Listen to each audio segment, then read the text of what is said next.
예, 오늘 제목 보시면 여러분들이 성찬의 의미, 성찬식의 의미입니다. 저희가 오늘 성찬식을 같이 했고요. 새해 첫 주에 이 성찬의 의미를 나누게 돼서 저도 감사를 드립니다. 제가 늘 말씀을 드리지만 제가 앞에서 설교를 하지만 이 모든 것을 인도하시는 이가 주님이십니다.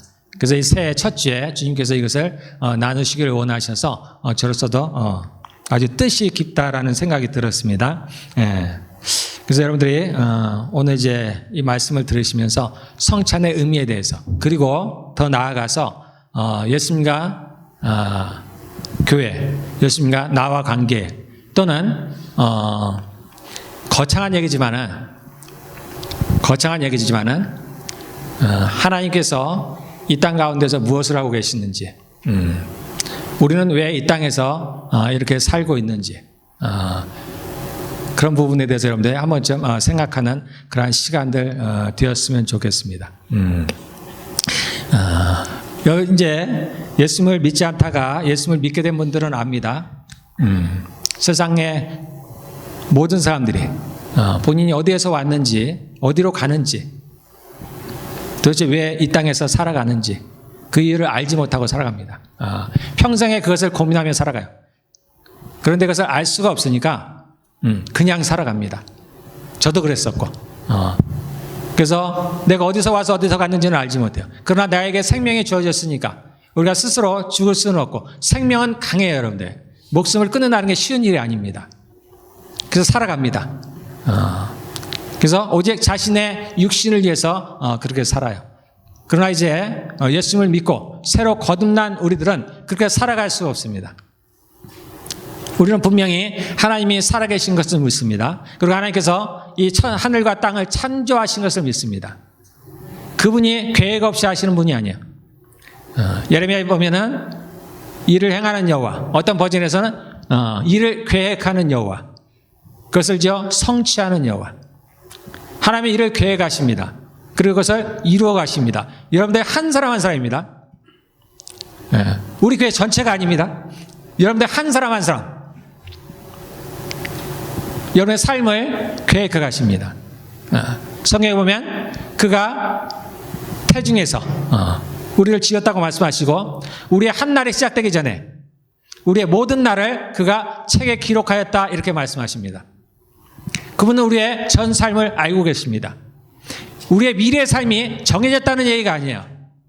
그분은 전지전능하시기 때문에 미래를 알 수가 있다는 겁니다. 우리의 삶이 마치 연극처럼 짜여진 어떤 각본에 의해서 그렇게 간다는 얘기가 아닙니다. 하나님이 우리를 계획해 가십니다.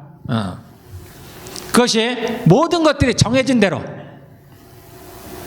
그런 삶을 살아간다는 얘기 아니에요. 단지 하나님은 전능하시기 때문에 우리의 미래를 보신다는 겁니다. 우리가 비록 연약하고 죄로 가득한 우리지만은 완전한 우리의 모습을 하나님은 보신다는 거예요.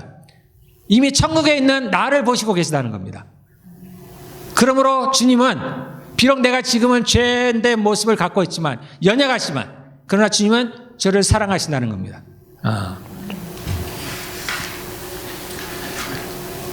그래서 여러분도 이 땅을 살아가는데 정말로 향방 없이 방향 없이 살아갈 것이 아니고 내가 어디로 가는지 또는 내가 이 땅에서 무엇을 하는지 왜 하나님께서 나를 이 땅에 두셨는지 하나님께서 내 인생에서 나에게 어떻게 하고 계신지를 여러분들이 알았으면 좋겠습니다. 그러면 조금은 더 여러분들이 그분과 함께 그 일을 해나가는데 좀 도움이 될 거라고 저는 생각을 합니다. 마태복음 24장 36절에 이런 말씀이 있습니다. 그러나 그날과 그때는 아무도 모르나니. 그날과 그때라는 건 예수님이 다시 오는 때를 말하는 거예요. 마태복음 24장은 특별히 마지막 때에 대한 이야기입니다.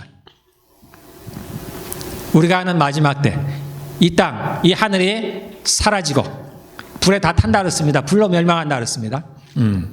그리고 예수님이 다시 오시는 때, 그때를 지금 말하는 거예요. 그러나 그날과 그때는 아무도 모르나니 하늘의 천사들도 아들도 모르고 오직 아버지만 아시느니라. 아들이라는 건 예수님 말씀하십니다. 이 구절을 읽으면서 그래도 여러분들 좀 미심쩍죠? 아니 예수님이 하나님이신데 하나님의 아들도 하나님이시죠. 삼위일체 전지전능하신 하나님, 모르는 게 없으신 하나님. 그런데 어떻게 모른다고 하실까? 그냥 하시는 말씀이 아닐까? 근데 제가 아는 한 하나님은 거짓말을 못 하십니다. 주님이 모르시면 모르시는 거예요. 그분이 모르시는 것을, 아는 것을 모른다고 하실 분이 절대 아니에요. 제가 아는 한 그렇습니다. 그래서 그분, 지금, 주님은 모르시는 거예요. 그거 왜 모를까? 요한복음 14장 1절에 3절에서는, 너희는 마음에 근심하지 말라. 하나님을 믿으니 또 나를 믿으라. 내 아버지 집에 거할 곳이 많도다. 그렇지 않으면 너희에게 일렀으리라. 내가 너희를 위하여 거처를 예비하러 가노니 가서 너희를 위하여 거처를 예비하면 내가 다시 와서 너희를 내게로 영접하여 나의 있는 곳에 너희도 있게 하리라. 대부분의 크리스찬들이 이 구절을 이제 알고 있죠. 들어서. 그렇지만은 이것의 구체적인 것을 잘 생각질 않아요. 실제적인 것에 대해서는 별로 생각지 않습니다. 그런가 보다. 근데 무슨 거처인지도, 왜 거처를 마련하지? 하나님이 어떻게 거처를 마련하지? 거처라는 건 집이에요. 우리가 천국에서 살 집입니다. 여러분들, 우리가 이 땅에서 사니까 우리는 영의 세계에 대해서 잘 모르니까 거기는 많이 환상적이라고 생각해요. 그런데 거기가 더 실제적인 곳입니다. 영의 세계가 더 실제. 왜냐하면 거기가 먼저예요. 이 땅이 먼저가 아닙니다. 하나님이 먼저예요. 우리는 천사든 하나님이든 소위 영체, 우리를 볼 수가 없습니다. 그러나 그들은 우리를 볼 수가 있습니다. 우리는 거기에 아무런 영향도 못 주지만 우리는 거기에 따라서 우리의 삶이 바뀝니다. 거기가 먼저라는 얘기예요. 하나님이 먼저입니다. 하나님의 나라가 먼저예요. 거기는 여기보다도 훨씬 더 실제적이에요, 여러분들. 지금 우리가 이런 건물들을 보듯이 우리가 집안에서 살아가듯이 거기서도 그렇게 살아갑니다, 여러분들. 그러나 여기와는 다른 곳이에요. 그래서 예수님께서 그곳에 가면은 거처를 마련한다는 거예요. 집을. 지금은 아니라는 얘기예요. 이 제자들에게 지금 말씀하실 그때는 아직은 그들이 살 집이 마련되지 않았다는 거예요. 이게 도대체 무슨 내용인가? 이제 오늘 여러분들, 설교가 끝날 때쯤에는 그 내용을 여러분들 아시기를 바라겠습니다. 자, 또 하나 제가 한번 성경을 읽어드리겠습니다. 에베소서 5장 31절 33절에 그러므로 사람이 부모를 떠나 그의 아내와 합하여 그 둘이 한 육체가 될지니 이 비밀이 크도다. 나는 그리스도와 교회에 대해 말하노라. 자, 여러분들 이것도 여러 번 들어본 성경 구절입니다. 자, 사람이 남자가죠. 남자가 이게 창세기에 나오는 창세기. 아담에게 이제 하나님께서 하와를 만드셔서 아담에게 이제 데려가 줬죠. 그래서 이제 아담이 그 하와가 하나가 됐습니다. 부부가 됐어요. 그때 이제 성경에 그런 말씀이죠. 사람이 남자가 부모를 떠나 그의 아내와 합하여 그들이 한 육체가 될지니. 그래서 이제 둘이 아니고 하나라는 겁니다. 부부는 하나예요, 여러분들. 부부는 하나입니다. 그래서 주님이 말씀하시기를 사람이 맺어진 것 나눌 수 없다라는 거예요. 그런데 어떤 사람들은 이렇게 하죠. 하나님이 맺어졌으니까 하나님이 나눌 수 있지 않나? 이것은 악한 말이에요. 악한 말. 이것은 사단이 하는 말들입니다. 하나님의 말씀을 교묘하게 왜곡해버리는 거예요. 하나님의 말씀은 부부가 이제 하나가 됐으니까 나누지 못한다는 거예요.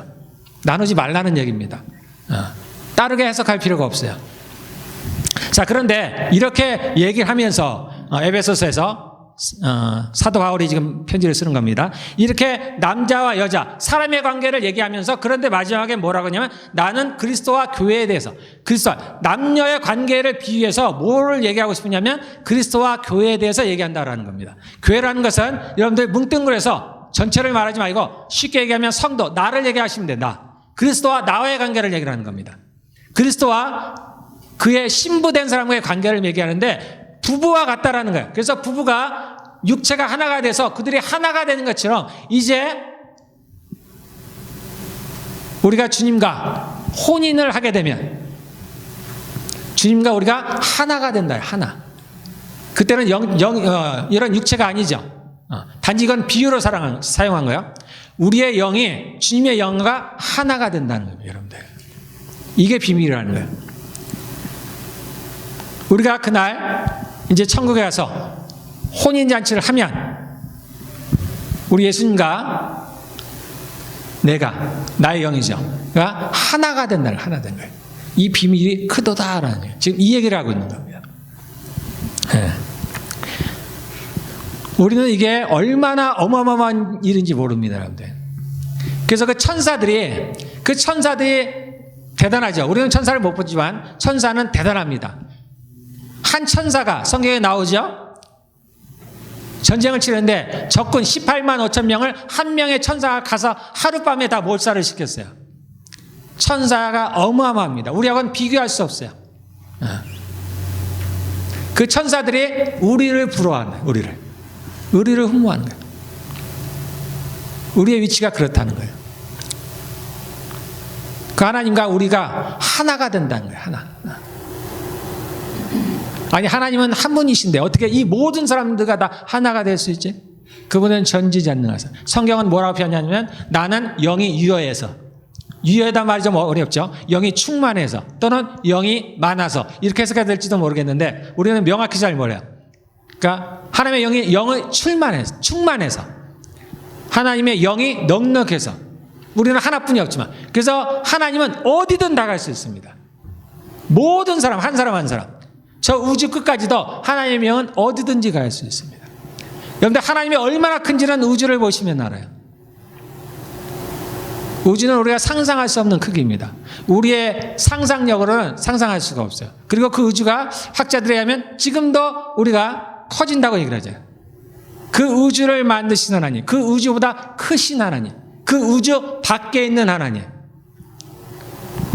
그 하나님의 크기는 우리가 상상할 수가 없습니다. 그 하나님의 위대함은 우리가 상상할 수가 없어요. 근데 그 하나님이 우리와 나와 하나가 되겠다는 겁니다.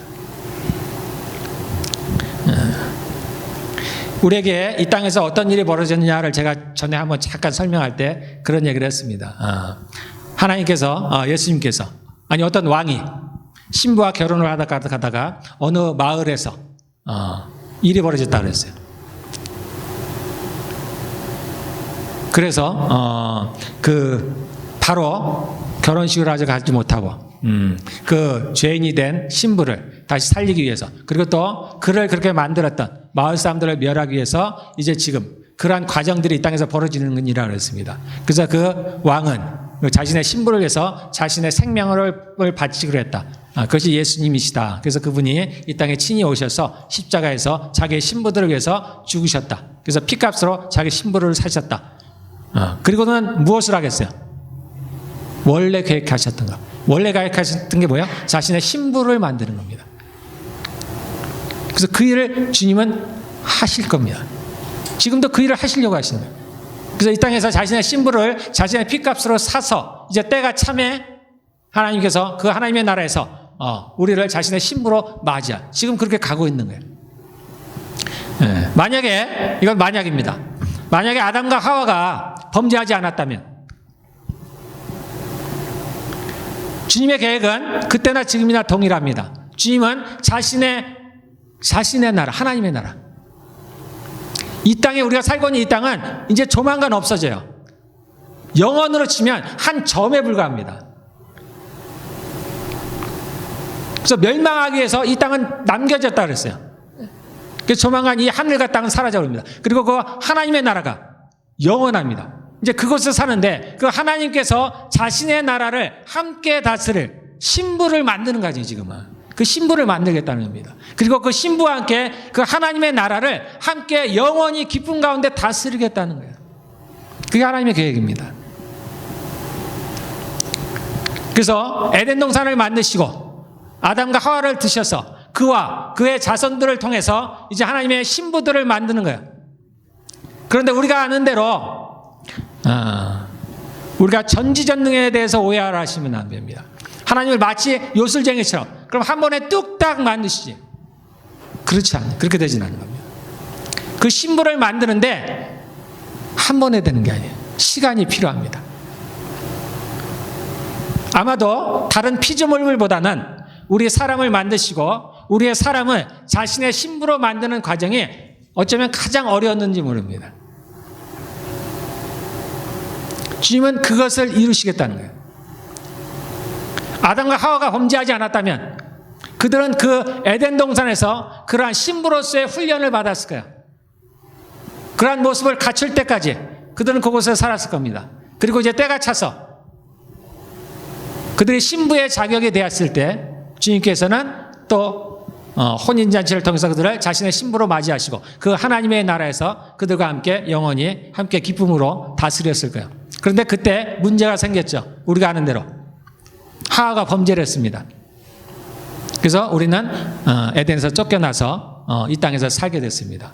그리고 우리가 아는 대로 예수님께서 이 땅에 오셔야 했습니다. 그러나 그 계획은 잠깐 지체됐을지라도 그 계획은 유효합니다.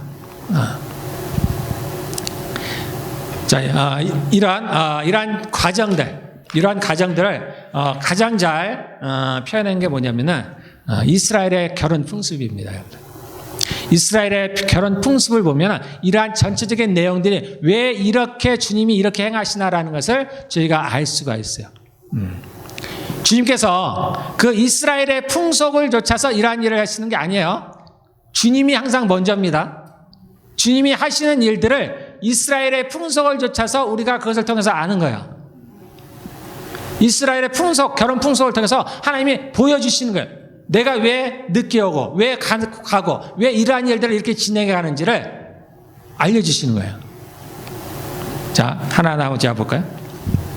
마태복음 1장 18절 20절에 보면은 마리아와 요셉에 대한 이야기가 나오는데 이런 서로를 뭐라고 표현하냐면 마리아를 가리켜서 요셉을 가리켜서 마리아의 남편이라고 얘기를 합니다. 또 요셉에게는 그 천사가 꿈에 나타나서 뭐라고 하냐면 내 아내 마리아 데려오기를 두려워하지 말라. 마리아를 아내라고 칭을 해요. 그런데 우리가 아는 대로 마리아와 요셉은 아직 결혼하지 않았죠. 결혼하지 않았습니다. 그럼에도 불구하고 그들을 아내와 남편으로 호칭한 거예요. 우리하고는 좀 달라요. 이스라엘 백성들도 결혼하기 전에 미리 언약을 맺습니다. 우리는 이걸 약혼이라고 해요. 지금은 약혼을 잘 안 해요. 근데 저 때만 해도 약혼을 했습니다. 약혼. 결혼하기 전에 약혼을 했어요. 그러니까 앞으로 결혼할 것이다. 서로 약속을 하는 거예요. 간단하게. 그리고 나서 이제 준비가 되면 기간은 관계가 없습니다. 몇 달이 될 수도 있고 또는 몇 년이 될 수도 있고 관계가 없어요. 그 결혼할 준비가 되면 뭐 집이라든가 기타 여러 가지들이 준비가 되면 그 다음에 이제 진짜 결혼식을 하는 거예요. 지금은 이런 약혼식이 사라져버렸죠, 거의. 근데 이스라엘에도 마찬가지로 그러한 순서가 있는데 그들은 그래서 정혼이다 이런 표현을 합니다. 우리는 약혼이라고 의미는 비슷해요. 거기는 정혼이라고 이렇게 해석을 해놨어요. 조금 다릅니다. 뭐가 다르냐면 이 구속력이 달라요. 우리가 약혼을 하다가 서로가 그러면은 마음이 안 맞으니까 마음이 바뀌어서 우리 결혼하지 맙시다 했다고 해서 이들이 이혼하는 건 아닙니다. 지금 우리가 연애를 하다가 하는 것보다는 조금 더 좀 깊지만은 그래도 그냥 약혼을 한다고 했다가 마음이 안 맞으면 마음이 변하면 그냥 헤어질 수가 있어요. 그래서 큰 게 아닙니다. 근데 이스라엘은 달라요. 한번 결혼을 하겠다고 약속을 합니다. 그럼 정혼을 한 거예요. 그럼 이 사람들은 거의 부부예요, 부부. 그냥 부부로 쳐주는 거예요. 결혼한 것으로 쳐줍니다. 단지 결혼식을 안 했을 뿐이에요. 정식으로. 단지 부부가 이제 합방을 안 했다 뿐이지 결혼한 부부로 쳐주는 거예요. 그래서 이들이 파혼을 하면 거기서 나눠지면 이 사람들은 이혼한 게 되어버립니다.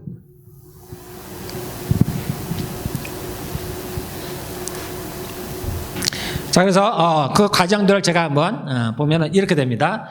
처음에는 신랑이 자신이 마음에 드는 어떤 처녀가 있으면 어떤 여자가 있으면 그 아버지를 찾아갑니다. 그리고서 내가 당신의 딸과 누구누구와 결혼하기를 원합니다. 그런데 그냥은 안 돼요. 그냥은 안 됩니다. 결혼하기 위해서 그 신부를 자신이 사야 돼요. 그러니까 어떻게 돼요? 지불해야 됩니다. 값을 지불해야 돼요. 그 신부에 대한 값을 지불해야 돼요. 이걸 신부값이라고 합니다. 또는 지참금이라고 해요. 그래서 그 아버지에게, 신부의 아버지에게 뭔가를 드립니다. 신부에 대한 값을 줘야 돼요. 예. 우리 예수님과 제가 비유해서 말씀을 드리겠습니다. 자, 예수님도 마찬가지죠. 예수님은 신부값으로 뭘 드렸을까요? 자신의 생명을 주셨습니다. 자신의 피를 주셨어요. 자, 두 번째. 그러면은 이제 그 신부의 아버지가 받아들입니다. 그러면 이제 그 신부 집에서 7일 동안 잔치를 합니다. 7일 동안 잔치를 해요. 이 잔치를 하는 중간에 신랑과 신부가 이제 서로 포도주를 나눠요. 이게 언약이에요, 언약. 포도주를 이제 나누면서 신랑이 포도주를 신부에게 건네죠. 그 신부가 이 포도주를 받아 마시면 이제 신랑의 청혼을 받아들이겠다, 그런 뜻이야. 언약을 맺는 겁니다. 언약. 이때는. 네. 우리가 하는 성찬식이 요거입니다, 요거, 여러분들. 오늘 본문에 보면 예수님께 뭐라고 말씀하시냐면, 내가 이 날을 기다렸다 얘기합니다. 15절에 보면, 이르시되 내가 고난을 받기 전에 너희와 함께 이 유월절 먹기를 원하였노라. 주님이 우리와 이 언약을 먹기를 이것 때문에 오신 거예요, 이것 때문에. 여러분들이 예수님을 자신의 구주로 영접하고 그분을 받아들이면 그 순간에 여러분들은 이 주님의 청혼을 받아들이는 것 같습니다.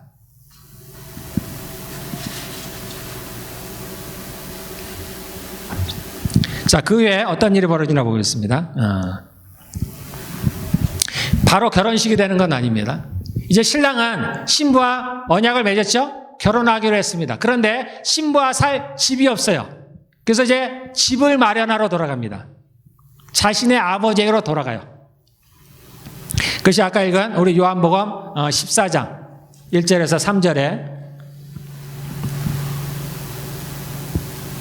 너희를 위하여 거처를 예비하러 가노니 가서 너희를 위하여 거처를 예비하면 내가 다시 와서 너희를 내게로 영접하여 나 있는 곳에 있게 하리라. 바로 이 내용입니다.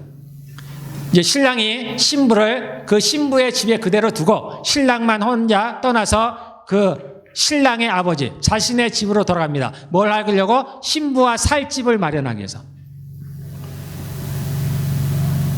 얼마나 걸릴지는 모르겠지만 본인이 이제 집에 가서 집을 마련하는 거예요. 신부가 살려면 이제 새롭게 신부와 살려면 집이 있어야 되잖아요. 그래서 집을 마련하러 가는 거예요. 보통 이제 이스라엘은 1년 정도입니다. 그리고 신랑이 이제 신부를 떠나가면서 신부에게 그냥 가지 않습니다. 신부에게 뭘 주냐면 선물을 주고 가요. 증표를 주고 가요. 증표. 신부도 이제 그 신랑이 언제 올지를 모르는 거예요. 약속을 맺었지만, 언약을 맺었지만 신랑이 언제 올지를 몰라요. 정해진 건 아닙니다. 그래서 이때 신랑이 신부에게 선물을 주고 갑니다. 요한복음 14장 7절에 이런 말씀입니다. 내가 너희에게 실상을 말하더니 내가 너희에게 진실을 말한다. 진짜를 말한다. 실상을 말하니 내가 떠나가는 것이 너희에게 유익이라. 내가 떠나가지 아니하면 보혜사가 너희에게 오시지 아니할 것이요 가면 내가 그를 너희에게로 보내노니. 보혜사란 말은 성령님입니다. 성령의 다른 표현이에요. 돕는 분이란 뜻입니다. 그래서 예수님께서 자신을 믿는 자신과 언약을 맺은 그러한 성도들에게 선물로 뭘 주시냐면 성령을 주시다. 성령을 선물로 주시리니. 성령을 선물로 주신 거예요. 그 신부들에게. 그래서 성령님이 오시면은 뭘 하신다 그래요? 내가 너에게 가르친 것, 분부한 것을 다 생각나게 하리라. 그 성령이 오시면은 그 예수님을 생각나게 하는 거예요. 성령이 아니고서는 예수 그리스도를 주라 시인할 수 없느니라. 성령이 오셔야 되는 거예요. 그래서 그 성령께서 그 예수님이 나의 신부라는 거, 나와 언약을 맺었다는 걸 계속해서 생각나게 하시는 거예요. 잊지 말라는 겁니다.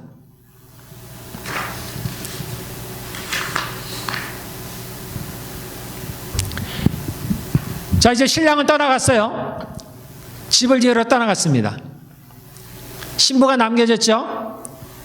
그럼 신부가 할 일은 뭘까요? 신부는 그 선물을 보면서 신랑을 기억하는 겁니다. 신랑이 남겨준 선물을 보면서 이제 시간이 조금씩 지나면서 희미해져 갈 때 그 선물을 보면서 그 신랑을 기억을 하는 거예요. 그리고 이제 신랑이 자신을 데리러 올 그날을 기다리는 겁니다. 고대하는 거야. 그리고 신랑이 언제 올지는 모르지만 신랑이 언제든 오기만 하면 함께 떠날 준비를 하는 거예요. 마음의 준비를 하는 겁니다. 이게 이 땅에 남겨진 그리스도의 신부들, 하나님의 자녀들, 우리가 이 땅을 살아가는 자세예요, 여러분들. 예수님이 오신다고 약속을 하셨습니다. 그날을 기대하는 거예요. 그리고 기다리는 겁니다. 이 땅을 살아가요. 신부도 마찬가지입니다. 평상시의 삶을 살아가요. 그러나 그 신부의 마음은 늘 그 신랑을 기다리는 겁니다. 언제 올지 모르는 그 신랑을 기다리는 거예요. 우리도 마찬가지입니다. 예수님이 다시 오신다고 말씀하셨어요. 언제 올지는 모르지만 우리도 그날을 기대하는 겁니다. 신랑을 믿고 그의 약속을 믿고 그날을 준비하는 겁니다. 이 땅에서 살아가지만, 그래서 우리는 이 땅에 살아가지만 이 땅에 속한 사람이 아니라는 거예요. 여러분들의 정체성을 바르게 하셔야 됩니다. 그래서 세상 사람들과 함께 살아가지만 우리는 세상에 속한 사람들이 아니에요. 우리는 신랑을 기다리는 사람이에요, 여러분들. 그래서 마치 이 땅에 영원히 살 것처럼, 이 땅이 마치 나의 고향인 것처럼 사시면 안 돼요, 여러분들. 이 땅은 우리의 고향이 아닙니다. 우리가 영원히 살 곳이 아니에요. 우리의 영원히 살 곳은, 우리의 고향은, 우리의 홈타운은 하나님의 나라예요. 천국입니다. 그 신랑을 믿고 우리가 그날을 고대하며 기다리는 겁니다. 그래서 신부가 지켜야 될 게 뭐예요? 그 신랑을 사랑해야 돼요. 신부가 할 겁니다. 유일하게 하는 게 신랑을 사랑해요. 그러므로 자신의 순결을 지킵니다. 우리가 주님이 언제 오실지를 기다리지 않고 이 세상을 사랑해서, 이 세상을 살아가는 그 쾌락에 빠져서 그것이 좋아서 세상을 사랑하게 되면 이 세상을 다스리는 영이 마귀라 했죠. 그 마귀를 사랑하게 되면, 그를 따르게 되면 우리 예수님과 파혼이 되어버려요. 그 사람은 그 결혼에 혼인잔치에 참여할 수가 없습니다. 들어갈 수가 없어요. 그래서 이 구원의 확신이라는 건 100%는 아니지만 그래도 우리가 구원의 확신을 갖는 건 이런 것 때문이에요. 내가 그 하나님을 버리지만 않으면,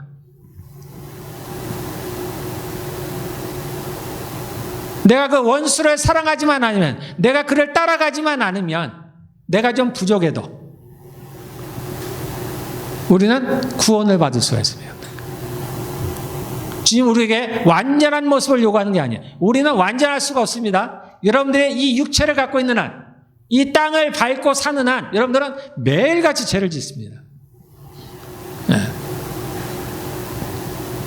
그러나 우리가 주님을 향해서 그 순결한 마음을 갖고자 하는 마음, 그분을 기다리고 그분을 사랑하고 그분이 원하시는 말을 하고자 하는 마음들, 주님은 그런 것들을 보시는 겁니다. 그걸 바라시는 거예요. 예, 그러하기만 하면 우리는 그 혼인잔치에 들어갈 수가 있습니다. 그러므로 여러분들은 구원의 확신을 가져도 되는 거예요. 네, 두려워하지 마시기 바랍니다. 내가 이렇게 온전치 못한데, 나는 이렇게 부족한데 내가 천국에 갈 수 있을까? 두려워하지 마세요. 그런 분들은 차라리 갈 수가 있어요. 그러나 그 모든 것들을 까맣게 잊어버리고 정말 세상과 연합해서 살아가면 그가 받았던 첫 번째 구원은 사라져버립니다. 자, 계시록 19장 6절에 보면, 계시록 19장은 혼인잔치에 대한 이야기인데요. 제가 읽겠습니다. 여러분들 들으셔야 돼요. 또 내가 들으니 허다한 무리의 음성과도 같고 많은 물 소리와도 같고, 계시록 19장 6절입니다. 6절에서 9절. 요한계시록 19장 6절에서 9절. 또 내가 들으니 허다한 무리의 음성과도 같고 많은 물 소리와도 같고 큰 우레 소리와도 같은 소리로 이르되 할렐루야, 주 우리 하나님 곧 전능하신 이가 통치하시도다. 이제 새롭게 됐죠? 새롭게 됐습니다. 우리가 즐거워하고 크게 기뻐하여 그에게 영광을 돌리세. 어린 양의 혼인계약이 이르렀고, 어린 양은 예수님입니다. 이제 혼인계약이 찼다는 얘기예요. 어린 양의 혼인계약이 이르렀고 그의 아내가 자신을 준비하였으므로, 신부죠. 우리들입니다. 우리가 준비하였으므로 그에게 빛나고 깨끗한 세마포 옷을 입도록 허락하였으니 이 세마포 옷은 성도들의 옳은 행실이로다. 예, 혼인 예식에 참여하려면 이 세마포 옷을 입어야 됩니다. 깨끗한 세마포 옷을 입어야 돼요. 우리가 죄를 지으면 우리의 옷이 더러워져. 우리 눈에는 보이지 않지만 영의 눈으로 보면 옷이 더러워집니다. 이 세마포는 하얀 옷이에요. 그래서 우리가 혼인 잔치에 참여하려면 이 깨끗한 세마포 옷을 입어야 됩니다. 그래서 이 옷은 뭐라고 써요? 여기에 성도, 나의, 다른 사람 생각할 거 없습니다. 나의 옳은 행실이라는 거예요. 우리가 하나님의 말씀대로 옳은 행실을 할 때 우리가 이 세마포 옷을 준비하는 거예요. 이 땅에서 신부가 하는 일은 그거예요. 신랑이 하는 일은 원수를 멸하고 함께 살 집을 마련하고, 신랑은 그 일을 합니다. 하나님은 그 일을 하고 계세요. 지금도 아주 열심히 하고 계십니다. 우리가 이 땅에서 할 일은 우리의 옷을 준비하는 겁니다. 우리의 순결, 우리의 정결함. 우리에게 하나님께서 옳지 않은 일을 원하시는 게 아니라 그랬죠. 하나님, 우리가 선한 삶을 살기를 원합니다. 선해지기를 합니다. 그래서 성도들의 옳은 행실, 나의 올바른 행실로 나의 세마포를 우리 스스로가 짓는 거예요. 그것을 마련하지 못하면, 그 예복을 입지 못하면 그 혼인잔치에 참여할 수가 없습니다. 예, 우리 성경에 비유로 나와 있죠. 우리가 준비할 건 이겁니다. 여러분들 다른 거 아니에요. 세상에서 뭔가를 성공해서 많은 돈을 가지고 나의 능력으로 이 땅에 있는 것들은 하나도 가져가지 못합니다. 오직 여러분들의 영만이 갈 수 있어요. 그 자라난 영, 성숙한 나의 영이 그 나라에 가는 거예요. 그래서 여러분들 거기에만 관심 가지셔야 돼요. 그러니까 이 땅을 우리가 살아가니까 살아가는 거예요. 그러나 목적이 여기에 있지 않습니다. 어떻게 하면 내가 주님의 신부로서 잘 자라날 수 있을까라는, 대충 하라는 건 아니지만, 예, 쉽게 하면 대충 살아갈 수 있는 거예요. 대충. 이 땅은 너무 많은 거 투자하지 마시고 너는 거 많이 소유하지 말라고 하죠. 버리기가 어려워요. 그러니까 이 신부는 언제든 신랑이 오면 떠날 준비를 해야 돼요. 가진 게 많으면 버리기가 어려워요. 내가 이것도 가져가고 저것도 가져가. 내가 투자한 것이 많은데 이걸 어떻게 놓고 갈까? 이 신부는 잔치에 갈 수가 없습니다. 신랑을 따라갈 수가 없어요. 언제든 버릴 준비가 있어야 돼요. 언제든 떠날 준비가 돼요. 그래서 적게 소유하는 거예요. 적게. 가능한 적게 소유하는 거예요. 그래서 주님이 언제든 부르시면 갈 수 있어야 돼요. 언제든 나를 부르셔서 캐나다를 떠나 어디를 가라 하면 갈 수 있는 준비가 되어 있어야 돼요. 그런 마음으로 사시기를 바라겠습니다. 네. 자, 1년 정도 이제 지나면 이제 유대인입니다. 예수님은 아니죠. 이건 비유입니다. 1년 정도 지나 혼인 준비가 끝나면, 즉 신부와 신랑이 살 집이 마련이 되면 이제 신랑 아버지가 신부를 데려오기 위해 신랑을 보냅니다. 자, 누가? 아버지가. 신랑이 준비가 됐으니까 내가 가서 신부를 데려오겠다 이런 게 아니에요. 아버지가 명령을 하는 거야. 얘야, 아들아, 이제 준비가 됐으니 가서 너의 신부를 데려오너라. 그러면 이 아들이 신랑 집을 떠나는 겁니다, 여러분들. 하나님 아버지가 모든 것이 준비가 되면 아들 되시는 예수 그리스도를 보내는 거예요. 이제 다 준비가 됐으니 신부를 데려오너라라는 거예요. 여러분들 그거 기억나세요? 하나님께서 예수님에게 뭐라고 해요? 너가 하나님 우편에 지금 앉아 계시죠? 언제까지? 원수를 너의 발등상 아래 놓기까지. 그게 이제 준비하는 거예요. 원수를 멸하는. 그게 다 되면 이제 하나님 우편에 앉아 계신 예수님을 보내시는 겁니다. 이 땅에 가서 신부를 데려오너라. 이제 모든 것이 준비되었다. 혼인잔치를 하자. 그래서 아들은 모릅니다. 예수님이 하나님이시지만 예수님도 모르는 거예요. 아버지만 아시는 거예요. 하나님 아버지만. 그때는. 예, 마태복음 24장 30절에 어떻게 오시느냐? 아까 마태복음 24장은 마지막 때야 되는 이야기를 했죠. 31절에 그가 큰 나팔 소리와 함께 천사들을 보내리니 그들이 그의 택하신 자들을 하늘 이 끝에서 저 끝까지 사방에서 모으리라. 그래서 천사와 함께 옵니다. 우리는 그걸 들러리라 그러죠. 신부와 함께 오는. 그러니까 이 천사들을 데리고 와요. 어떻게 오냐면 큰 나팔 소리와. 데살로니가 전서 4장 66절 10절에 보면 주께서 호령과 큰 소리죠. 호령과 천사장의 소리가 천사장, 천사 중에서도 장입니다. 장. 미가엘 천사라든지 가브리엘이라든지 천사들 중에서 높은 위치에 있는 그런 장입니다. 천사장의 소리와 하나님의 나팔 소리로 친히 하늘로부터 강림하시려니. 이제 예수님께서 친히 강림하십니다. 강림하시려니 그리스도 안에서 죽은 자들이 먼저 일어나고. 이제 예수님이 오실 때 미래 죽은 사람들이 있겠죠? 예수님 믿고 죽은 사람들이 있습니다. 그때 그들이 일어난다는 겁니다. 살아난다는 거예요. 그들이 먼저 살아나고 죽은 자들이 먼저 일어나고 그 후에 우리 살아남은 자들도 그때까지 살아남은 사람들 우리가 죽기 전에 오면 우리들 말하는 겁니다. 그에 우리 살아남은 자들도 그들과 함께 구름 속으로 끌어올려 공중에서 주를 영접하게 하시리니 그리하여 우리가 항상 주와 함께 있으리라. 고린도전서 15장 51절에 보면 보라 내가 너희에게 비밀을 말하노라. 우리가 다 잠잘 것이 아니요 죽은 사람들이 잠잔다는 표현을 쓰는 겁니다. 하나님께는 죽은 자가 없어요.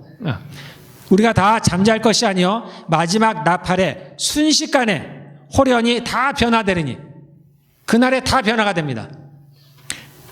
나팔 소리가 나면 죽은 자들이 썩지 아니할 것으로 다시 살아나고 썩지 아니할 것, 생명을 얻는다는 거예요. 부활한다는 겁니다. 썩지 아니할 것으로 다시 살아나고 우리도 변화되리라. 예, 이제 마지막 때가 되면 혼인 기약이 차면 예수님께서 신랑이 신부를 맞으러 신부에게로 오듯이 예수님께서 이 땅에 우리들을 맞으러 이 땅에 오신다는 겁니다. 그때 자신의 천사들을 데리고 오시는데 나팔 소리와 함께 온다는 거예요. 그래서 그 자신의 종들을 시켜서 이 땅에 남아있는 우리들을 부르시고 뿐만 아니라 죽은 자들을 다시 부활시킨다는 얘기입니다. 이게 소위 얘기하는 휴거입니다. 휴거. 예수님께서 마지막 때 자신의 신부들을 부르는 휴거는 자신의 신부들을 부르는 겁니다. 왜? 환난 전에. 자신의 신부를 사랑하시니까 그 신부들이 환난을 겪기 전에 그들을 먼저 부르시는 거예요. 자, 그러면은 이제 신랑이 신부를 이제 부르러 와서 그를 데리고 함께 이제 신랑의 집으로 갑니다. 그곳에서 이제 혼인잔치를 해요. 그때 이제 신부의 들러리들도 함께 따라갑니다. 우리 이제 슬기로운 다섯 처녀 또 어리석은인가요? 미련한 다섯 처녀 이야기가 나오죠. 함께 그 신랑을 쫓아서 신부를 쫓아서 신랑의 집으로 갑니다. 그곳에 가면 이제 혼인을 할 준비들이 다 갖춰 있습니다. 신방도 당연히 준비가 되어 있고 그래서 그곳에 가면은 이제 혼인을 합니다. 혼인을 하고 그곳에서 혼인 서약을 하고 그리고 이제 마침내 예비한 그 신방으로 들어갑니다. 신랑과 신부가 들어가요. 그럼 그곳에서 7일 동안을 머무릅니다. 7일간, 이때도 7일간 잔치를 해요. 7일 잔치하는 동안에 신부는 밖에 나오지 않습니다. 신방에 들어가 있어요. 그리고 이제 결혼할 때 신랑은 신부에게 이제 그 앞에 보죠? 천을 가려서 얼굴을 보이지가 않아요. 그렇게 하고 이제 혼인을 합니다. 그리고 7일 동안 이제 신랑과 함께 그 신방에서 보내는 7일 후에 비로소 그 신부가 온전한 신부라는 것을 확인한 후에 다시 말해서 그 신부가 순결한 신부라는 것을 확인한 후에 7일이 지난 다음에 이제 신부를 밖으로 나옵니다. 그리고 사람들 앞에서 그 신부를 보이죠. 마지막.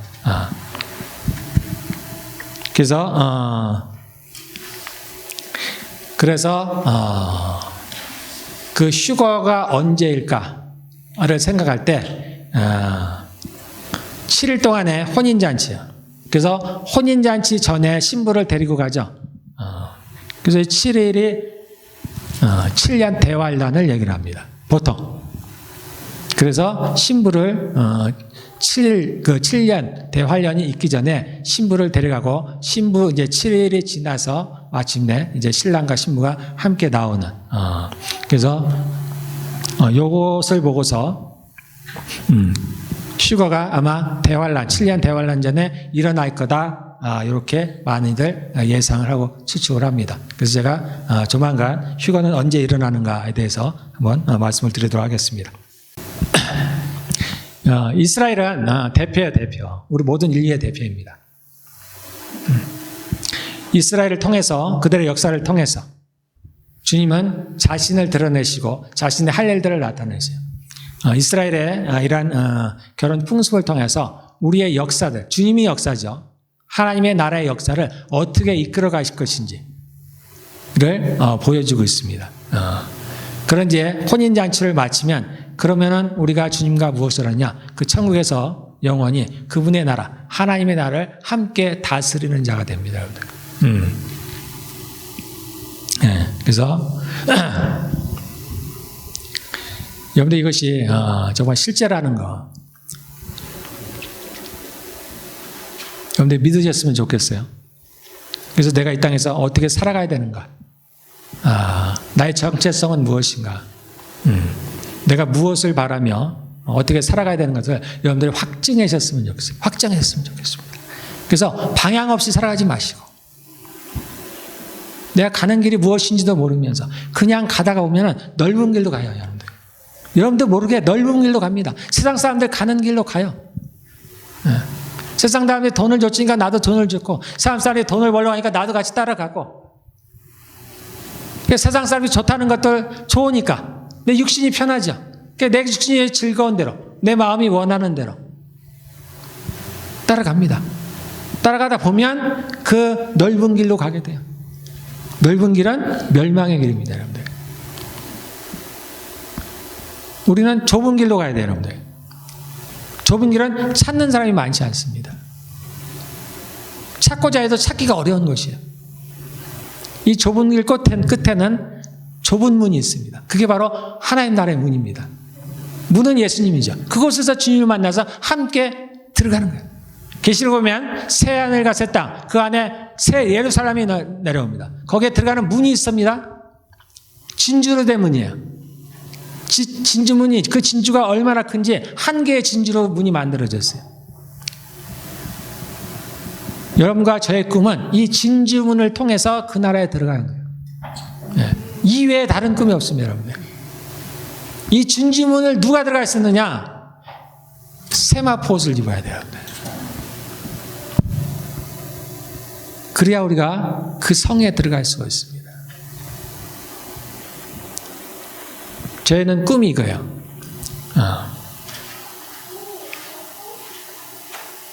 거기서 들어가지 못하면 그날에 후회를 합니다. 어마어마한 후회를 하게 됩니다. 상상할 수 없는 후회를 하게 돼요.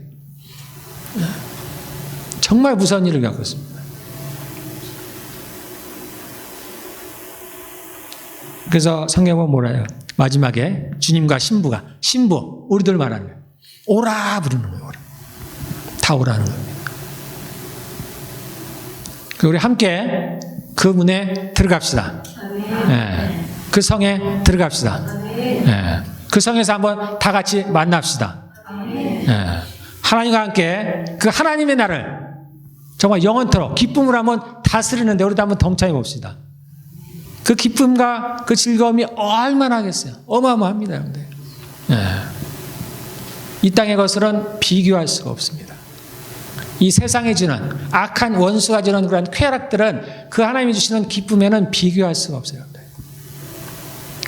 여러분들, 우리에게 오는 고난과 어려움들 잘 인내하시기를 바라겠습니다. 정말 이 땅을 잘 살아내셨으면 좋겠어요. 남들 보기에는 좀 허접해도 도대체 저 사람 왜 저렇게 사는지 모르겠다. 그런 멸시를 받아도 조롱을 받아도 여러분들 인내하시고 견디어지시기를 바라겠습니다. 저도 이제 50대 중반이 되니까 시간이 빨라요. 언제 지났는지 모르게 지나갔습니다. 지나가요. 여러분, 때가 지나갑니다. 반드시 지나가요.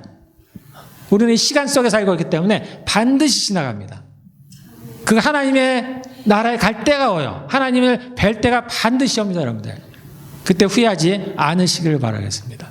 그래서 여러분들이 젊었을 때, 내가 무언가를 좀 할 수 있을 때 그 하나님을 기억하시기를 바라겠습니다.